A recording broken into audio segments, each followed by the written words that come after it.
ஆதியாகமம் அதிகாரம் 5. ஆதாமின் வம்ச வரலாறு. தேவன் மனுஷனை சிருஷ்டித்த நாளிலே அவனை தேவசாயலாக உண்டாக்கினார். அவர்களை ஆணும் பெண்ணுமாக சிருஷ்டித்து அவர்களை ஆசீர்வதித்து அவர்களை சிருஷ்டித்த நாளிலே அவர்களுக்கு மனுஷர் என்று பெயரிட்டார்.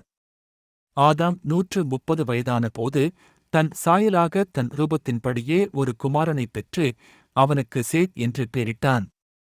ஆதாம் சேத்தை பெற்றபின் 800 வருஷம் உயிரோடிருந்து குமாரரையும் குமாரத்திகளையும் பெற்றான்.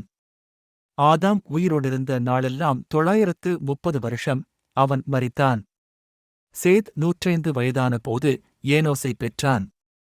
சேத் ஏனோசைப் பெற்றபின் 807 வருஷம் உயிரோடிருந்து குமாரரையும் குமாரத்திகளையும் பெற்றான். சேத்துடைய நாளெல்லாம் 912 வருஷம். அவன் மரித்தான். ஏனோஸ் 90 வயதான போது கேனானைப் பெற்றான். ஏனோஸ் கேனானைப் பெற்றபின் 815 வருஷம் உயிரோடிருந்து குமாரரையும் குமாரத்திகளையும் பெற்றான். ஏனோசுடைய நாளெல்லாம் 905 வருஷம். அவன் மரித்தான். கேனான் 70 வயதான போது மகலாலயேலை பெற்றான்.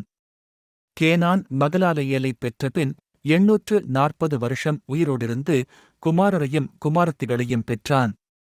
கேனானுடைய நாளெல்லாம் 910 வருஷம். அவன் மரித்தான். மகலாலயேல் 65 வயதான போது யாரேதைப் பெற்றான். மகலாலயேல் யாரேதைப் பெற்றபின் 830 வருஷம் உயிரோடிருந்து குமாரரையும் குமாரத்திகளையும் பெற்றான். மகலாலயேலுடைய நாளெல்லாம் 895 வருஷம். அவன் மரித்தான். யாரேத் 162 வயதான போது ஏனோக்கைப் பெற்றான். யாரேத் ஏனோக்கைப் பெற்றபின் 800 வருஷம் உயிரோடிருந்து குமாரரையும் குமாரத்திகளையும் பெற்றான். யாரேதுடைய நாளெல்லாம் 962 வருஷம். அவன் மரித்தான். ஏனோக்கு 65 வயதான போது மெத்தூசலாவைப் பெற்றான். ஏனோக்கு மெத்தூசலாவைப் பெற்றபின் 300 வருஷம் தேவனோடே சஞ்சரித்துக் கொண்டிருந்து குமாரரையும் குமாரத்திகளையும் பெற்றான். ஏனோக்குடைய நாளெல்லாம் 365 வருஷம். ஏனோக்கு தேவனோடே சஞ்சரித்துக் கொண்டிருக்கையில் காணப்படாமற் போனான். தேவன் அவனை எடுத்துக்கொண்டார். மெத்தூசலா 187 வயதான போது லாமேக்கைப் பெற்றான். மெத்தூசலா லாமேக்கைப் பெற்றபின் 782 வருஷம் உயிரோடிருந்து குமாரரையும் குமாரத்திகளையும் பெற்றான். மெத்தூசலாவுடைய நாளெல்லாம் 969 வருஷம். அவன் மரித்தான்.